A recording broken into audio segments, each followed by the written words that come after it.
You know what the best part about the separation of the TCG and OCG list is? It's that when you want to make a fake list, you don't have to know how to use Photoshop anymore. You can just write out a list, say, hey, I know this guy at Konami, I know this guy at Shriek, and suddenly your ban list is valid, everybody believes you, and they start sharing it around the internet, asking a bunch of big YouTubers, hey, is this ban list real? Because I saw it floating around the internet. Sometimes.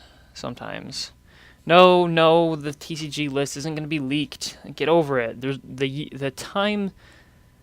era of leaked list is over. There's no such thing as a leaked list anymore. It's just not going to happen. The TCG list has never been leaked. The OCG list gets, quote unquote, leaked when it comes out in the V-Jump, and that's just not happening here. They're not using any sort of third-party distribution program to give out the ban list to people. There's no V-Jump, there's no magazine that we're getting. It's all here. It's all, on the site. It's Kevin Tuart, it's going to go in there, it's going to hit the post button, it's going to go up. Anyways. Yeah, so enough of that. Enough ranting.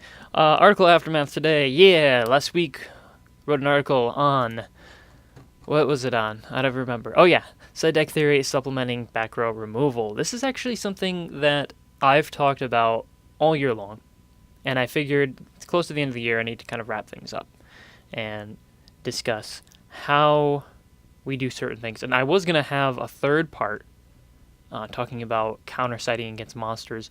Might do that, depends on what happens with the list, because Fossil Dynapaki is kind of going up in play, and I kind of wanted to talk about that. Anyways. Supplementing Backrow removal.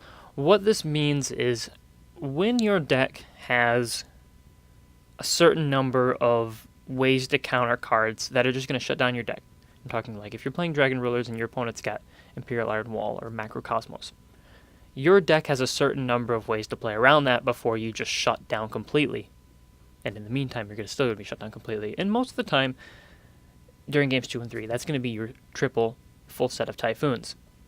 So you've got these Typhoons, and they kill stuff like Imperial Iron Wall, stuff like Macrocosmos, stuff like Necro Valley, things that are going to keep you from playing the game. Because nobody likes to be stopped from playing the game. And then you've got on-theme removal.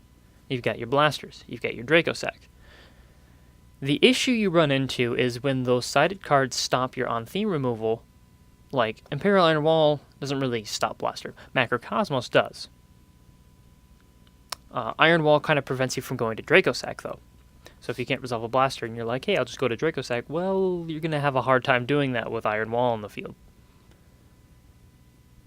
The problem at that point is that your only outs to that card become your set of Typhoons, or some trap that you're running. And that's really, or some other card that you're running, that's really what I wanted to focus on. So your Typhoons are unsearchable. You can't really search them unless you're running Quick Booster. Not a whole lot of people are running that. Good draw power definitely helps you get into them faster. Dragon Rulers have some of the most insane draw power in the game right now, because they have basically 3 Pot of Greeds. What you end up having, in this case, is a situation where you really don't want to run out of Typhoons when you're staring down this anti-game mechanic card. And these are the cards that just really shut you down and stop you from playing the game. Kind of like what Ophion does, stops you from summoning higher, level 5 or higher monsters. What Crimson Blader does, in a way. But these are traps, they're continuous, they're going to sit there, and they're going to just not be friendly to you. Goes in Match, Rivalry of Warlords, same thing. They're not going to let you play the game, they're not going to let you play your strategy. And in that case, you're going to need an alternative way to deal with those cards. Something that isn't necessarily on theme, because again, these cards are typically going to be stopping your on-theme cards, and that's a problem,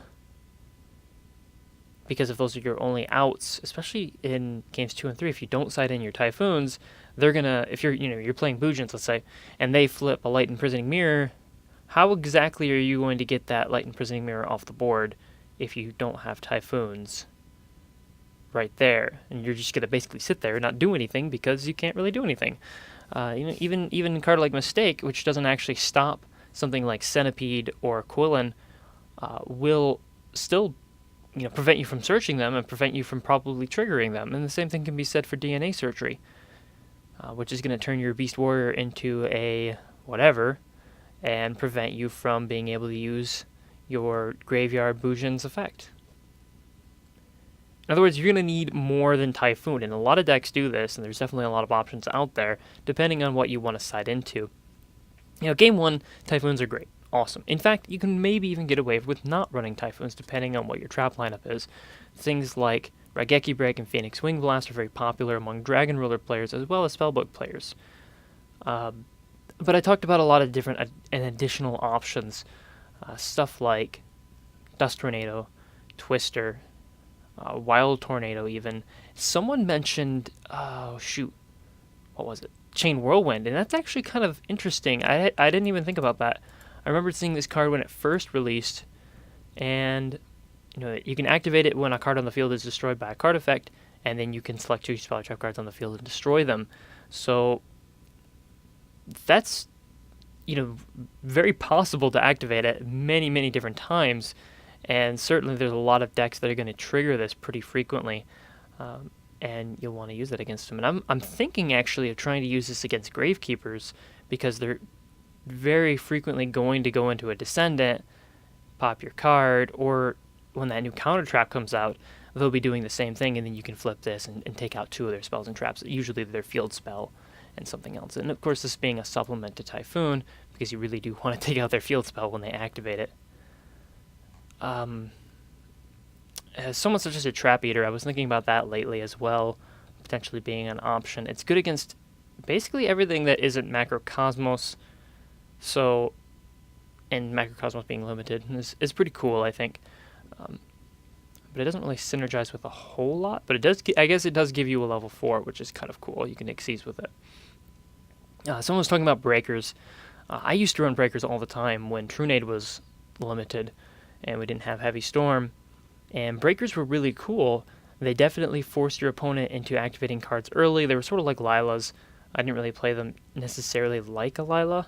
I played them like a Breaker, which is just a little bit different. You're not summoning it, swinging for an attack, and then changing into defense position. You're summoning it, waiting for them to respond with the Bottomless Trap Hole, and then that's it. Because that was always the case with me in Breakers. Always summon into Bottomless Trap Hole. Every time. Someone suggested I do an article on Heraldics. I don't think that's going to happen. Not anytime soon. Unless they get some new support. Or someone decides to do something crazy. Maybe Heraldic Dragon decks? That'd be kind of neat. And then I wanted to talk... I mentioned Nightbeam and Nobleman of Extermination, which aren't terribly good right now. I think Twister is going to be the better option, the way to just go. Unless we're seeing a lot of people set stuff. But with these continuous traps being really the focus, you're not going to see that too often. The one set card you really want to kill in some decks is going to be like Debunk or Vanity's Emptiness. But even then, Vanity's Emptiness is probably going to be face up, and then Debunk, or actually Nobleman, presents kind of an issue because it removes from play that card. So that's kind of weird. Like it won't kill their Vanity's Emptiness, whether or not you want to. I'm not sure. And I also talked a little bit about Malevolent Catastrophe, a card that that was getting a lot of attention at the beginning of the format, and then nobody seemed to care anymore. And that was interesting. And then again, Phoenix Wing, Raigeki Break, those are definitely really good cards, and they're really good because Dragon Rulers are really good, and because a lot of these decks can get a bunch of cards really quickly. You look at something like Spellbooks, which can draw 2 cards every turn. They don't have a problem discarding something they can't use for Raigeki Break or a Phoenix Wing. Now, I purposefully omitted Trap Stun and Royal Decree. I'm going to talk about them in this week's article, and as well as I think I talk about 7 Tools and Dark Bribe briefly. And yeah, I definitely did want to talk about some other things as well, just kind of at the end of the format, it's tough to find subjects because, this weekend is going to be very, very. A lot of theorizing is going to be going on, which I'm glad I'll be done with school by then, so I can dedicate enough time to talk about that. In other news, and I guess I'll take the moment to look over some other things. Pot of Dichotomy is $22 on TCG Player. I would definitely recommend picking them up for that price. Mistake is at $17. I don't know if that's something you want to pick up for that much. That Bujin guy, Mikazuchi, is $16. Bujins are still really expensive. Divine Dragon, Fergnald. He is. How much are you? You're like 12? 12? That's pretty solid. I think it's a really good card. I don't know why people don't really play it as much. It's basically like a big strike bouncer. Yeah, that can activate on your opponent's turn. That is actually kind of cool. Yeah, that is actually really cool. And then it's 28. Level 8s, I think, will become a bigger thing when we get the Sylvan archetype next set next year. In Legacy of the Valiant, which I think is going to be a pretty cool set. I'm looking forward to that. And I think that's about all I wanted to talk about. Can't wait for Friday. Very excited, very excited. It'll be cool. So yeah, article going up this week talking about Trapstone, Royal Decree. Trapstone has been talked about a bit by other people, so nothing thrilling there, I guess you could say. Just kind of my overview of it in comparison to Decree. Decree's not a really good card right now. It probably will be next format, so that's something to keep your eye out for. So we'll see what happens. And anyways, that's it for me. So until next time then.